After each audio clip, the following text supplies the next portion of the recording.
Hello everyone, I welcome you in the series of research methodology.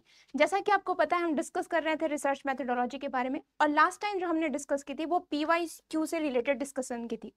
अच्छा, हमारा motive क्या है? हमारा मोटिव है to cover more than 1000 question in this series, and regarding this topic we are started with the research methodology, यानी कि हम अनुसंधान जो प्रणाली है उससे रिलेटेड 1000 से ज्यादा क्वेश्चन को टैकल करने की कोशिश कर रहे हैं।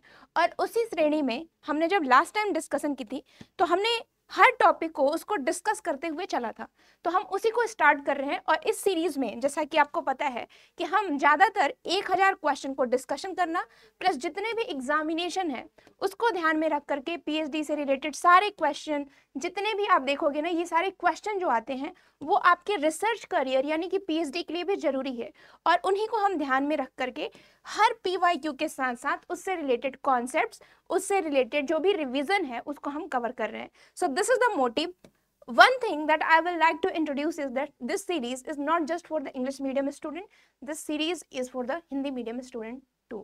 So moving to the series, जैसा कि आपको पता है हमने लास्ट टाइम क्या डिस्कशन कर लिया था, we have covered till 5th question, ठीक है? So today we are going to start with the question number 6.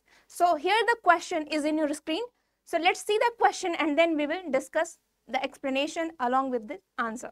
The question on the series is the ethnographic research. Let me explain it to you. The ethnographic research is mostly concluded in simulated environment. यानी कि जब भी जातिगत शोध की हम बात करते हैं तो उस पर निम्नलिखित में से किस पर अधिकतर ध्यान दिया जाता है? simulated environment में, यानी कि सिमुलेट पर्यावरण, नेचुरल इन्वायरमेंट यानी प्राकृतिक पर्यावरण, वर्चुअल इन्वायरमेंट यानी कि वर्चुअल पर्यावरण, आर्टिफिशियल इन्वायरमेंट यानी कि कृत्रिम पर्यावरण। आपको बताना है कि जब भी हम यूज करते हैं इथनोग्राफिक मेथड, देखिए इथनोग्राफिक जो मेथड है, जो रिसर्च मेथड है, it's keep asking in the NTA, और इसी वजह से मैं इस टॉपिक को बार बार लेके आ रही हूँ ताकि आपको एग्जाम में इससे रिलेटेड जितने भी कॉन्सेप्ट, जितने भी क्वेश्चन है सारे क्लियर हो जाए। So here is the your first question कि जब हम इथनोग्राफिक रिसर्च की बात करते हैं तो वो जनरली किस टॉपिक पे ज्यादा ध्यान देते हैं, किन चीजों पर उनका अधिकतर फोकस रहता है? So when we talk about ethnographic, देखिए इथनोग्राफिक का मतलब क्या होता है, आप किसी कल्चर की स्टडी करते हो, आप किसी कॉन्टेक्स्ट में, किसी नेचुरल इन्वायरमेंट में ना उनको स्टडी करते हो। जैसे मान लीजिए किसी आदिवासी समाज की जो है ना कल्चर के बारे में, उनकी संस्कृति से रिलेटेड, उनमें विवाह कैसे होता है, उनका खान पान कैसा है, उनकी वेशभूषा कैसे है, जब इनकी आप स्टडी करते हो that is called as ethnographic research. और उसमें आप क्या करते हो, उसमें जा करके आप ना नेचुरल सेटिंग में, जो पहले से सेटिंग है, अब ऐसा नहीं करते हो कि आपको क्या करना है, एक परिवेश बनाना है, उसमें आदिवासी लोग को लेकर के आना और फिर उसके बाद आप स्टडी करोगे। फिर उसमें क्या होगा, फिर हो सकता है कि आप जो नोटिस करना चाहो वो नोटिस ना हो, और इसी वजह से हम क्या करते हैं, नेचुरल इन्वायरमेंट का जो है ना यूज करते हैं, ना आर्टिफिशियल इन्वायरमेंट हमें नहीं चाहिए, क्योंकि इससे क्या हो सकता है ना, आप सच्चाई को उतनी आसानी से, उतनी करीबी से नहीं देख सकते जो कि आप नेचुरल सेटिंग में देख सकते हो। फिर उसके बाद हम क्या करते हैं, वर्चुअल इन्वायरमेंट, बिल्कुल नहीं, वर्चुअल इन्वायरमेंट का तो नामो निशान वहां पे नहीं होता। जो नेचुरली हो रहा है उसको आप जा करके ऑब्जर्व करते हो और फिर उसके बाद अपनी अंडरस्टैंडिंग डेवलप करते हो। एक जो कॉन्सेप्ट हमें समझने की जरूरत है वो है सिमुलेटेड इन्वायरमेंट। ये क्या होता है, आपने टीचिंग एप्टीट्यूड में, जैसा कि मैंने आपको बताया था, तो मैंने टीचिंग एप्टीट्यूड में एक मेथड समझाया था आपको, सिमुलेशन करके। सिमुलेशन क्या होता है, जैसे मान लीजिए कि आपको ना कुछ सिखाना है, ठीक है, सिमुलेशन, उसमें आपको कंडीशन तैयार किया जाता है। जैसे मान लीजिए कि अगर मैं पायलट आपको बनाना चाहती हूँ या फिर सर्जन आपको बनाना चाहती हूँ, तो एक वैसा ही ना एक माहौल तैयार करूंगी और उसमें आपको सिखाऊंगी। जैसे मान लीजिए अगर पायलट की ट्रेनिंग होती है तो उसमें क्या होता है, एक ग्रेविटेशन, उतना प्रेशर, ये सब क्रिएट किया जाता है ताकि आप वैसा ही परफॉर्म कर सको जैसा कि आप रियल जो होता है ना एरोप्लेन में फील करते हो। तो उसी तरीके से, या फिर एस्ट्रोनॉट जो होते हैं, एस्ट्रोनॉट को उस पर्टिकुलर ग्रेविटी में रख करके उनको क्या किया जाता है, ट्रेन किया जाता है कि जब आप स्पेस में जाओगे तो इन्हीं इन्हीं समस्याओं को आपको फेस करना पड़ेगा। तो इसमें क्या किया गया, हमने एक कृत्रिम इन्वायरमेंट जो है ना क्रिएट किया और उस कंडीशन में हमने क्या किया, ट्रेनिंग दी। तो सिमुलेशन रिसर्च में यही होता है कि आपने खुद से एक कंडीशन क्रिएट किया और उस कंडीशन के बारे में आप अध्ययन कर रहे हो, that is called simulation environment. तो देखिए जब हम इथनोग्राफिक रिसर्च की बात करते हैं तो यहाँ पे साइमुलेशन नहीं करते हैं, जो पहले से एग्जिस्ट कर रहा है उसको हम स्टडी करते हैं, खुद से हम एक नया एग्जिस्टिंग सिचुएशन नहीं बनाते हैं।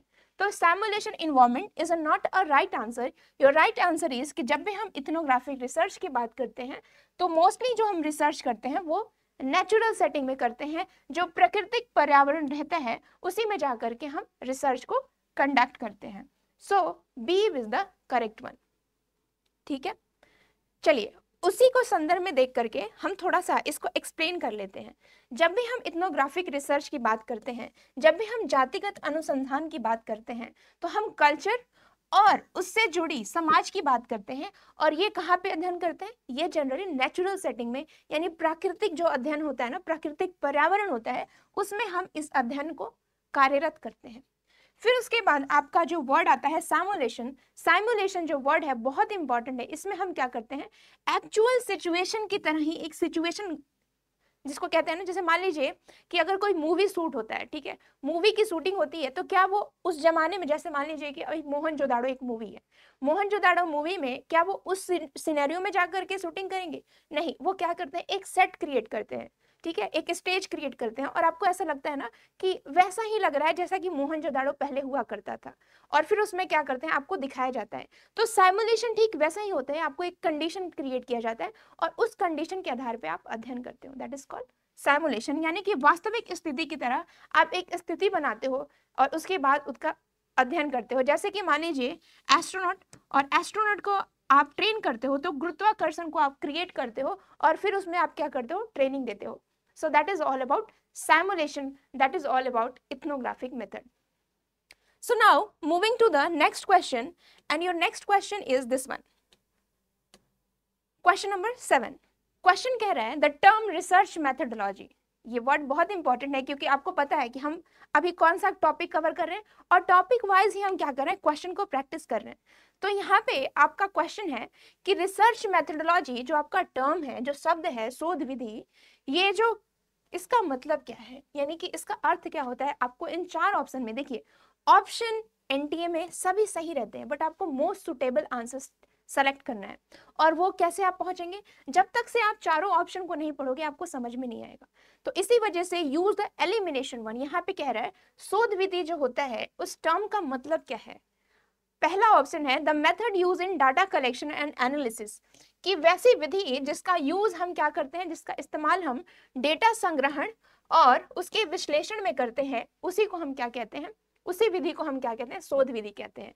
दूसरा ऑप्शन है the rules for writing a research report और पेपर, यानी कि शोध रिपोर्ट और पेपर लिखने की विधि को और नियम को ही हम क्या कहते हैं, रिसर्च मेथोडोलॉजी। थर्ड ऑप्शन है आपका द स्पेसिफिक मेथड, यानी कि specific method of study and analysis, यानी शोध विधि क्या है, अध्ययन और विश्लेषण से विशेष विधियों का जो है ना समागम को ही हम क्या कहते हैं, रिसर्च मेथोडोलॉजी। और फोर्थ ऑप्शन आपका क्या है, फोर्थ ऑप्शन है the theoretical paradigm for data collection analysis and interpretation, यानी कि जब हम डाटा संग्रहण, विश्लेषण और व्याख्या के लिए सिद्धांतिक पैराडाइम का यूज करते हैं, उसको हम क्या कहते हैं, शोध विधि कहते हैं। जब आप ऑप्शन को पढ़ोगे, यकीन मानिए आपको सब ऑप्शन लग रहा होगा it's a good one, it's a right one, but remember it's not about right, it's about कि which one is the best one. तो आपको बेस्ट को सेलेक्ट करना है, और वो कैसे सेलेक्ट होगा, this will be happen through elimination. So use the elimination, find which is not right, find which is wrong, ठीक है, and then you will come to the appropriate one. Just try this and then we will show, then I will show how to use the elimination to reach the right one. Research methodology किसको कहते हैं, देखिए आपका first जो topic है, जो first topic है research का, वो हम कवर कर रहे हैं meaning and characteristic of research, और उसी से संबंधित ये क्वेश्चन नेट में आया है, मीनिंग एंड कैरेक्टरिस्टिक, यानी कि आपको उसका मतलब, अर्थ, और उससे रिलेटेड आपको क्या करना है, उससे रिलेटेड आपकी विशेषताएं के बारे में आपको पढ़ना है, और उसी से रिलेटेड ये क्वेश्चन है। सो यहाँ पे पूछ रहा है कि रिसर्च मेथोडोलॉजी का मतलब क्या होता है। रिसर्च मेथोडोलॉजी वो विधि है जिसमें डाटा कलेक्शन और एनालिसिस करते हैं। Is it the complete one? No, it is not. केवल डेटा कलेक्ट करना और उसको एनालिसिस करना is not research. It's more than that. क्या? It is a writing of research report and paper. क्या केवल यहाँ पे भी इसने क्या किया, देखिए राइट भी होता है, दोनों जो ऑप्शन है वो इनकम्प्लीट है एक दूसरे के साथ, ठीक है। यहाँ पे डेटा कलेक्शन का नामो निशान नहीं है, यहाँ पे लिखना और रिपोर्ट तैयार करने का नामो निशान नहीं है, तो ये दोनों एक दूसरे में इनकम्प्लीट है, ठीक है। तीसरा कह रहा है the specific method of study and analysis, ठीक है, इट्स अ जनरलाइज्ड वन, जिसको कहते हैं ना कि बहुत ही ज्यादा, जो कहते हैं ना कि आपका जनरलाइज वे में दिया गया है, कि क्लियर कुछ नहीं है, सटीक कुछ नहीं है, तो इस वजह से आप इसको छोड़ के आगे बढ़ सकते हैं। द थियोरेटिकल पैराडाइम, यानी कि ऐसा सिद्धांतिक पैराडाइम, पैराडाइम का मतलब होता है एक ट्रेंड, ठीक है, एक ट्रेंड जो चली आ रही है उसको हम कहते हैं पैराडाइम। एक ऐसा थियोरेटिकल पैराडाइम, सैद्धांतिक पैराडाइम, जिसका हम यूज करते हैं डाटा कलेक्शन में, एनालिसिस में और इंटरप्रिटेशन में, यानी कि अंडरस्टैंडिंग में, ठीक है। और research methodology is all about that. एक थियरी होती है, एक थियरिटिकल मेथड होता है, एक सिस्टमैटिक मेथड होता है, एक साइंटिफिक वे होता है, और जिसमें आपको बताया जाता है कि पहले क्या करना है, डेटा कैसे कलेक्ट करना है, उसको एनालिसिस कैसे करना है, और इन सबको इंटरप्रेट करके आपको कैसे रिजल्ट फाइंड करना है। So this is all about research methodology. Why we are just eliminating this one? Because these are incomplete in themselves. These are more generalized one. But when we talk about the correct and the most concrete answer, it's a D. So that's why we come to the conclusion that D is the correct one. देखिए, research methodology एक ऐसा technique होता है जब हम data को find करते हैं, एनालाइज करते हैं, ताकि हम ज़्यादा से ज़्यादा जो वैध रिजल्ट हैं, जो रिलायबल, यानी कि जो ज़्यादा से ज़्यादा हम उस पर निर्भर हो सके, उस रिजल्ट को हम पाने की कोशिश करते हैं। और वो कैसे हो पाता है? वो होता है एक थियोरेटिकल पैराडाइम से। उस थियरी को आप फॉलो करोगे, एक प्रोसेस को फॉलो करोगे, then you will come to your result. And next is research methodology is a theoretical paradigm. ये क्या है? एक जो है ना थियरी पर आधारित होता है, जिसमें हम डेटा को कलेक्ट करते हैं, एनालाइज करते हैं और उसको इंटरप्रेट करने की कोशिश करते हैं, उसको समझने की कोशिश करते हैं. So this is all about research methodology. Now coming to the 8th question, and your 8th question is that कि बिब्लियोग्राफी, देखिए इसको अलग अलग नाम से भी जानते हैं. जब आप वर्ड में जाओगे इसको वर्क साइटेड भी कहते हैं, इसको रेफरेंसेस भी कहते हैं, ठीक है, इसको बिब्लियोग्राफी भी कहते हैं. तो वही पूछ रहा है कि बिब्लियोग्राफी जो है वो रिसर्च रिपोर्ट में क्यों दिया जाता है. Help those interested in further research and studying the problem for another angle. यानी कि जब बिब्लियोग्राफी का यूज करते हैं तो ये मदद करता है आगे और भी ज्यादा शोध करने में, और समस्याओं को एक अलग दृष्टिकोण से अध्ययन करने में जो रुचि रखते हैं उनको फर्दर रिसर्च करने में मदद करता है. ये पहला ऑप्शन है आपका. दूसरा ऑप्शन है बिब्लियोग्राफी हम इसलिए यूज करते हैं क्योंकि आपके जो है ना विशाल ज्ञान को दर्शाता है. ये आपका दूसरा ऑप्शन है. तीसरा ऑप्शन है कि ये मेक द रिपोर्ट ऑथेंटिक, मतलब कि आपका जो रिपोर्ट है, आपने जो रिसर्च किया है वो क्या है, मूल्यांकन इसका सही है, उसके बारे में आपको दर्शाता है. और फोर्थ है आपका नन ऑफ दीज. ये चार ऑप्शन है आपको, और बताने हैं कि बिब्लियोग्राफी जो होता है वर्ड, या फिर बिब्लियोग्राफी जब हम रिसर्च में यूज करते हैं तो वो क्यों करते हैं, इसके बारे में आपसे पूछा जा रहा है.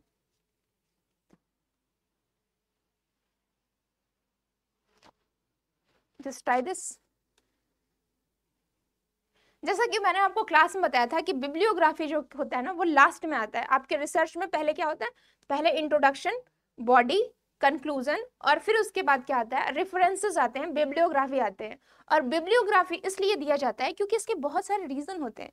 मोस्ट इंपॉर्टेंट रीजन क्या है आपको इसमें ये फाइंड करना है. देखिए, मैं ये नहीं कह रही हूँ कि ये तीनों जो है ना, ये चारों जो है ना, या फिर ये गलत है, ये गलत है, ये सब सही है, बट आपको मोस्ट अप्रोप्रिएट वन पे जाना है. सबसे सही कौन है ये बताना है. And it is very difficult. जब सभी आंसर आपको सही लगे और उसमें से जो ज्यादा सही उसे फाइंड करना रहता है. सो ये जो है ना आपके नॉलेज, आपके एनालिटिकल को चेक करते हैं कि आपको एनालाइज करने आता है कि नहीं, आपको गलत सही में अंतर करने आता है कि नहीं, उसके बारे में जो है ना सटीक आंसर मांगता है. So it's the analytical question. It's not about कि आपको कितना अंडरस्टैंडिंग है, आप कितने अच्छे से ना सही आंसर तक पहुंच सकते हो. That's the question is all about. ठीक है, देखिए जब हम बिब्लियोग्राफी की बात करते हैं तो हम लास्ट में इसको यूज करते हैं, और ये इसलिए होता है क्योंकि इसका बहुत सारा यूज होता है. बिब्लियोग्राफी जब लास्ट में आप यूज करते हैं तो पहला तो यूज ये रहता है कि मान लीजिए कि आपने कोई साइटेशन दिया है, श्रीनिवास उदाहरण के रूप में, श्रीनिवास 2010, ठीक है, ऐसे आपने एपीए साइटेशन दिया। तो जब आप मान लीजिए कि आपने लिखा Ram is a good boy, और ये किसने कहा, श्रीनिवास की बुक से आपने उठाया है, ठीक है। और जब आप पढ़ोगे ना Ram is a good boy, तो आप फिर क्या करते हो, बिब्लियोग्राफी देख करके फिर से आप श्रीनिवास की जो बुक है ना उसको फिर से जाके पढ़ते हो। तो ये क्या करता है, ये रिसर्चर की मदद करता है कि वो फिर से जो है ना उस टॉपिक को पढ़ सके। तो यहाँ इसी वजह से रेफरेंसेस दिया जाता है, इन टेक्स्ट साइटेशन, और लास्ट में जो है ना बिब्लियोग्राफी दिया जाता है।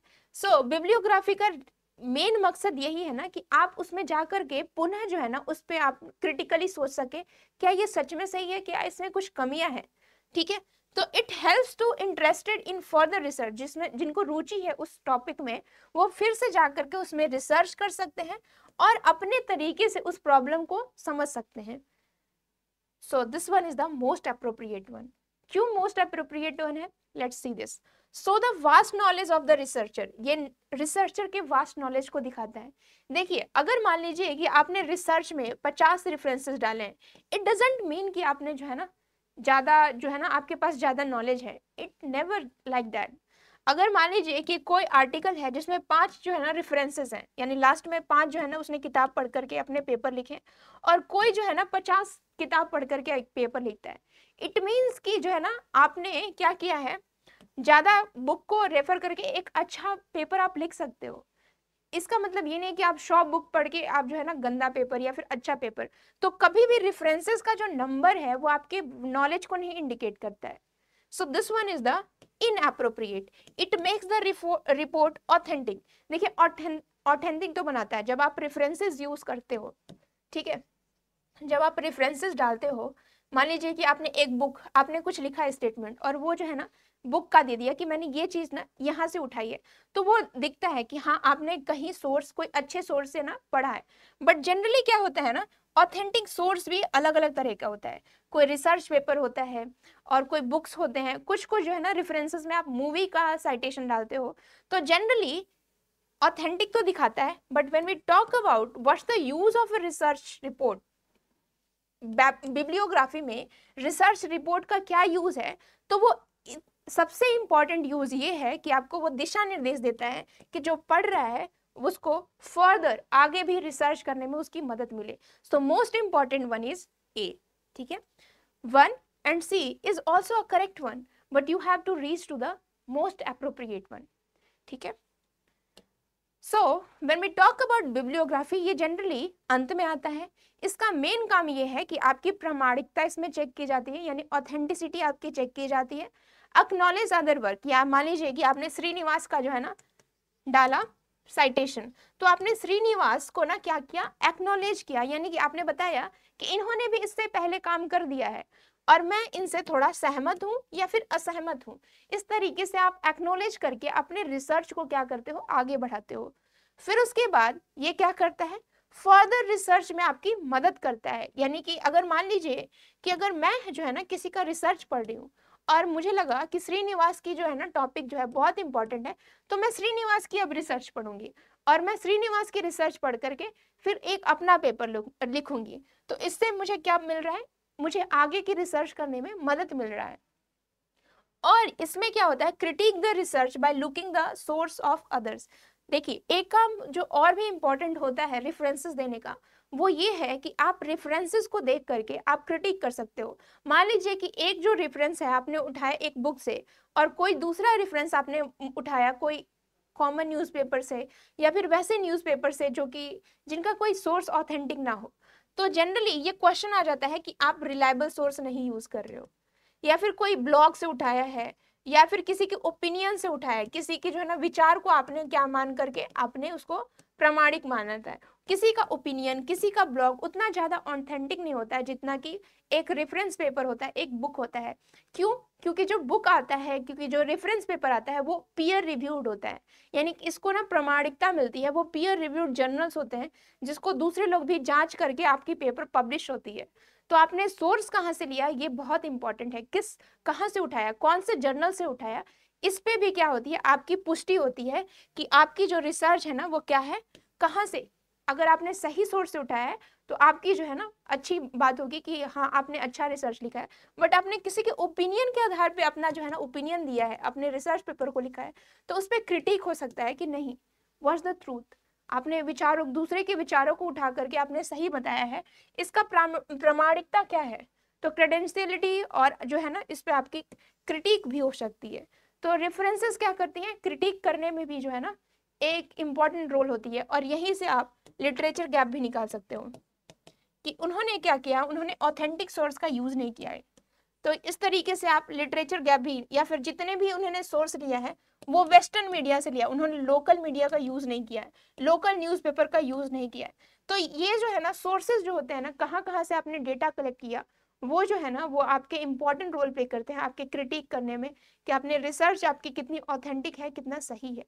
So that's why we use research while writing the research paper।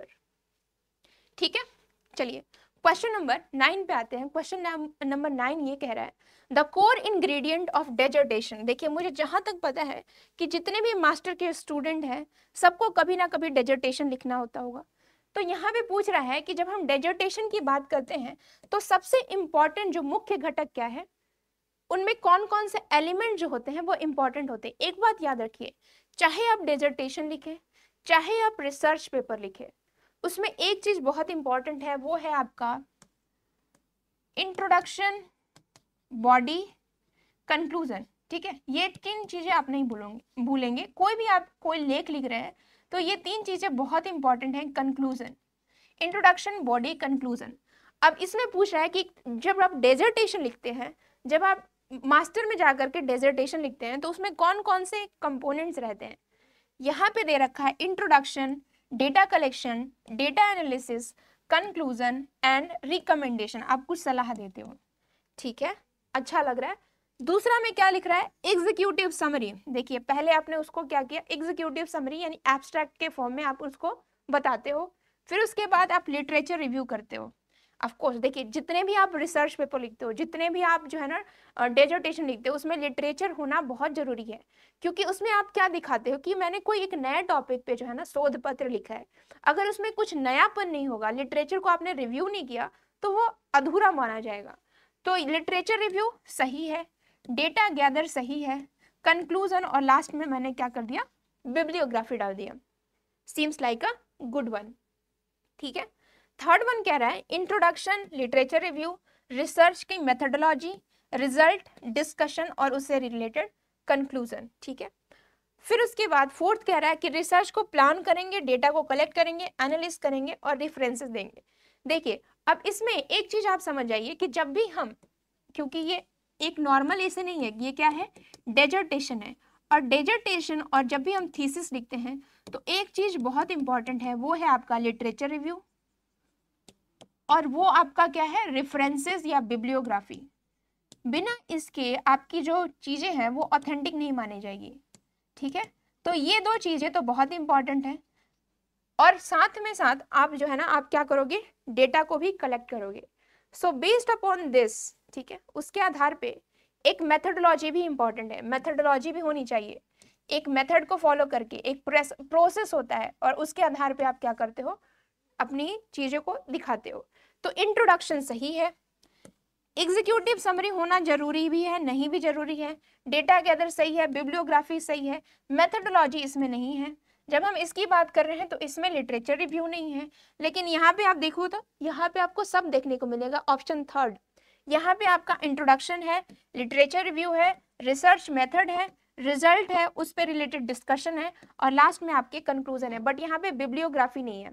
ठीक है, बट जरूरी नहीं है कि अब बिब्लियोग्राफी, मान लीजिए कि आपने जो है ना, let's have a look, but when you see this, इसमें आपको ज्यादातर सारे कंपोनेंट्स मिल जा रहे हैं। ठीक है, और इसमें जो है ना आपके literature review, data gather, methodology नहीं है। ठीक है, तो कोई एक ऐसा ऑप्शन है जिसमें सब कुछ नहीं है, बट मोस्ट इंपॉर्टेंट क्या है, कह रहा है यहाँ पे कोर इंग्रेडिएंट, कोर इंग्रेडिएंट। ठीक है, मुख्य घटक कौन से है आपको ये बताना है। So when we come to this, it's a सी।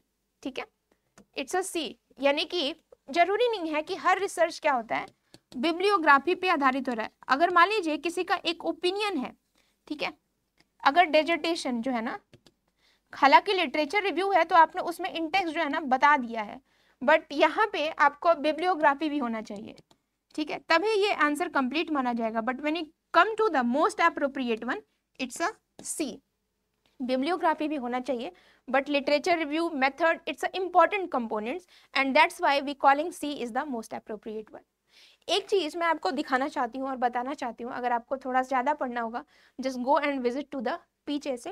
इन्होंने कहा कि जब भी आप डिसर्टेशन लिखते हैं तो कुछ घटक बहुत इंपॉर्टेंट होते हैं, जैसे कि आप इंट्रोडक्शन देते हो, शुरुआत में आप क्या देते हो, परिचय देते हो, आपका दायरा कहाँ कहाँ तक है। मान लीजिए कि आपने कोई रिसर्च किया, वो मैंने पॉलिटिकल साइंस का भी, वो लॉ से भी रिलेटेड है, वो जो है आपकी साइकोलॉजी से भी रिलेटेड, उसमें दायरा क्या क्या है, कौन कौन से फील्ड में ये मदद करता है, उसके बारे में आपने बताया, कौन कौन से जो है ना विषय को जो है ना आप समाहित कर रहे हो उसके अंदर, ये हम कहते हैं स्कोप। फिर उसके बाद आप बैकग्राउंड देते हो, यानी कि वही लिटरेचर रिव्यू, इससे पहले कोई लिटरेचर हुआ है कि नहीं, इससे पहले कितने बार जो है ना इस पे शोध हुआ है। फिर उसके बाद आता है statement and problem and objective, यानी कि आप जो रिसर्च करना चाहते हो, आप जो डिसर्टेशन कर रहे हो, उसमें क्या प्रॉब्लम है, उसका ऑब्जेक्टिव क्या है, उद्देश्य क्या है, क्यों करना चाहते हो। बट ऐसे ही तो नहीं कर रहे हो कि मास्टर क्लियर करना है, उसका उद्देश्य क्या है, क्योंकि आप जो है ना गरीबों के लिए करना चाहते हो, या फिर जो आप हेल्थ सेक्टर में कोई इंप्रूवमेंट लाना चाहते हो, आप जो है फसलों में एक नई वेराइटी को ढूंढना चाहते हो, आप कोरोना वायरस की वैक्सीन खोजना चाहते हो, उसको इम्प्रूव करते हो, इस तरह के जो है ना ऑब्जेक्टिव आते हैं।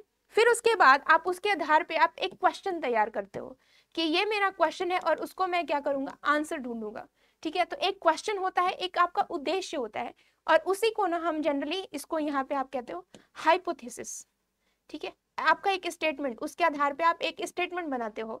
जैसे मान लीजिए कि आपने क्वेश्चन दिया, आपने एक क्वेश्चन दिया कि can music lead to the violence, ठीक है, ये आपने क्वेश्चन दिया, तो हाइपोथेसिस आप बनाओगे म्यूजिक लीड टू वायलेंस। अब आप इसको प्रूफ करना है और अनप्रूफ करना है, अगर सही है तो हाइपोथेसिस करेक्ट है, नहीं सही है तो आप अपने कंक्लूजन में लिखोगे, रिजल्ट में लिखोगे my hypothesis is not match according to my data collection, hypothesis जो है ना वो इनवैलिड हो गया, वो जो है ना वो टेस्ट नहीं हुआ, ठीक है। तो उसके आधार पे आप क्या करते हो, हाइपोथेसिस फॉर्म करते हो, और फिर उसके बाद एक मेथड अपनाते हो, किस मेथड से आप वो अचीव करोगे, कौन कौन सी प्रणाली है, जैसे आप quantitative research, mixed method, qualitative, ये सब जो है ना मेथड, टाइप्स ऑफ रिसर्च के बारे में आप यहाँ पे जिक्र करोगे कि कौन से मेथड से जो है ना आप उनको अचीव करोगे। फिर उसके बाद आप इसकी इंपॉर्टेंस बताओगे, ठीक है ना, कि मान लीजिए कि आपको गवर्नमेंट फंड कर रही है तो उसका इंपॉर्टेंस होना चाहिए कि मेरी जो रिसर्च है वो मदद करेगी फार्मर्स की कंडीशन को इम्प्रूव करने में, वो जेनेटिक जो ट्रांसप्लांटेशन होते हैं उसको इम्प्रूव करने में। इस तरह के बहुत सारे रिसर्च के अलग अलग उद्देश्य होते हैं, इंपॉर्टेंस होते हैं, बट हर रिसर्च के कुछ लिमिटेशन होते हैं। लिमिटेशन इन द सेंस, मान लीजिए कि अब जरूरी नहीं है कि आप जो है ना ये रिसर्च अपने पूरे पॉपुलेशन पे किया है, तो हर रिसर्च के ना क्या होते हैं, एक लिमिटेशन होते हैं, उसकी कुछ कमियां होती हैं, अपने रिसर्च की कमियों को भी स्वीकार कीजिए, ठीक है। No, not every research is the perfect one, so कमी भी बताना जरूरी है, ठीक है। और अगर कोई रिसर्चर कमी बताता है, इट मीन्स कि वो अपनी गलतियां को स्वीकार करता है, और फिर उससे हो सकता है ना वो दूसरों के लिए क्या बने, रिसर्च गैप, और वो रिसर्च क्वेश्चन बने, और आपके कमियों को सुधारते हुए एक नया रिसर्च आ जाए। सो कमियां दिखाना भी बहुत जरूरी है। और फिर उसके बाद आप क्या करोगे, आउटलाइन करोगे, और स्ट्रक्चर ऑफ रिसर्च, यानी आप रिसर्च डिजाइन बना करके आप उसके आधार पे रिपोर्ट तैयार करोगे कि मेरे रिसर्च में ये फाइंडिंग्स रहा और मैंने इस नतीजे पे पहुंचा। तो ये जो है ना आपके डिसर्टेशन के इंपॉर्टेंट घटक हैं जिसको हम पढ़ते हैं। और आई थिंक जब जब हर किसी ने मास्टर में ये डिसर्टेशन किया होगा तो जरूर कभी ना कभी इस चरण से होकर के गुजरे होंगे आप लोग। सो आपका 10th क्वेश्चन है। 10th क्वेश्चन कुछ इस तरीके से है, which of the following is initial, ध्यान दीजिएगा यहाँ पे कह रहा है इनिशियल, इनमें से कौन जो है ना पहला, प्राथमिक, ठीक है ना, प्रमुख, प्रारंभिक, मैंडेटरी रिक्वायरमेंट है जब आप रिसर्च को करते हो। डेवलपिंग और रिसर्च डिजाइन, यानी कि निम्नलिखित में से कौन प्रारंभिक और अनिवार्य आवश्यकता है जब भी आप अनुसंधान को यानी शोध को स्टार्ट करते हो। तो कह रहा है कि डेवलपिंग ए रिसर्च डिजाइन, आप रिसर्च की डिजाइन बनाते हो पहले। फॉर्मुलेटिंग ए रिसर्च क्वेश्चन, आप रिसर्च क्वेश्चन पहले तैयार करते हो। फिर उसके बाद deciding the data analysis process, data आप कैसे जो है ना, प्रक्रिया क्या है डेटा को कलेक्ट करने की, उसकी प्रोसीजर को आप देखते हो। फॉर्मुलेटिंग ए रिसर्च हाइपोथेसिस, यानी आप क्या करते हो, हाइपोथेसिस को तैयार करते हो। इनमें से कह रहा है इनिशियल कौन सा है और मैंडेटरी कौन सा है, ये पूछा जा रहा है आपसे। माइंड द वर्ड इनिशियल, ठीक है, इनिशियल पूछा जा रहा है। प्रारंभिक कौन सा है?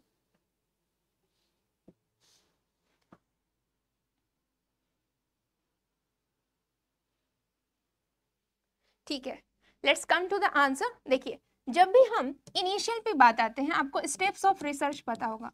स्टेप ऑफ रिसर्च मैं आपको बताऊंगी, लेकिन आप खुद सोचिए, टेक्निकली की और लॉजिकली सोचिए कि आप कैसे रिसर्च करोगे। जब तक से आपके पास कोई प्रॉब्लम नहीं होगा, जब तक से आपके पास कोई क्वेश्चन नहीं होगा, आप किसका आंसर ढूंढोगे? क्या आप सिर्फ डिजाइन बना करके आंसर ढूंढ लोगे? क्या आप सिर्फ प्रोसीजर को फॉलो करोगे, डेटा प्रोसीजर को? क्या जब आपके पास प्रॉब्लम नहीं है, जब आपके पास क्वेश्चन नहीं है, आपका टॉपिक डिसाइडेड नहीं है कि आप किस चीज पे रिसर्च कर रहे हो, then all will be goes in vain. So first you have to clear on which direction you have to carry your research. What's your research question? ठीक है, और फॉर्मुलेटिंग ए रिसर्च हाइपोथेसिस। देखिए, question बनने के बाद जो है ना आपका हाइपोथेसिस ऑब्जेक्टिव ये बनता है। So first important thing is कि आपको रिसर्च क्वेश्चन जो है ना तैयार करना है, ठीक है। So this one is the initial and mandatory one, ठीक है। अच्छा, मैं थोड़ा सा आपको रिसर्च के स्टेप्स के बारे में बता दूंगी। जब मैं इसको पढ़ाऊंगी ना तो इसको डेप्थ में मैं बताऊंगी। पहला जो स्टेप होता है कि आपको आइडेंटिफाई द प्रॉब्लम, यानी कि आपको क्या करना है, क्वेश्चन तैयार करना है, समस्याएं की पहचान करना है। फिर उसके बाद आपको देखना है कि क्या मैं जिस क्वेश्चन पे काम करने जा रहा हूँ उस पर इनफ लिटरेचर है, लिटरेचर रिव्यू करना है। फिर उसके बाद क्या करना है, हाइपोथेसिस को क्या करना है, क्रिएट करना है, ठीक है। हाइपोथेसिस कुछ नहीं है, बस उसको आपको क्या करना है, एक स्टेटमेंट में डाल देना है और फिर आपको टेस्ट करना है। उसी के आधार पे आपको डेटा कलेक्शन करना है, उसी के आधार पे आपको डेटा एनालिसिस करना है, ठीक है। फिर आपको एक डिजाइन बनाना है कि मैं कौन से मेथड को फॉलो करूंगा, कौन से थियरी को अपनाऊंगा, ये आपकी डिजाइन होगी। फिर आपको सैंपल, अगर आपने सैंपल लिया, आपने केस स्टडी लिया है, तो आपको बताना है कि ये जो है ना मेरी पॉपुलेशन है, मैं इन पे स्टडी करने जा रहा हूँ, ठीक है। और आपको बताना भी है कि आपने ये क्यों लिया, ठीक है। और फिर उसके बाद आप डेटा कलेक्शन करने चाहते हो, डेटा कलेक्ट होने के बाद आप एनालिसिस करते हो और फिर उसके बाद एक रिपोर्ट तैयार करके आप जो है ना रिजल्ट की तरफ बढ़ते हो। So these are the steps, ये जो है ना कदम है जिसके थ्रू आप क्या करते हो, अपने कंक्लूजन, अपने फाइंडिंग की तरफ आते हो। So this is all about today series. Next topic में हम डिस्कस करेंगे most of the question and उसमें जो है ना हम आगे की ओर बढ़ेंगे। देखिए, हमारा जो मेन मकसद है वो ये है कि आप कॉन्सेप्ट्स में क्लियर करते जाओ PYQ के through. So that's why this is all for today and hope to meet in the next series where we discuss the left of the question. All the best for preparation. Thank you for the joining.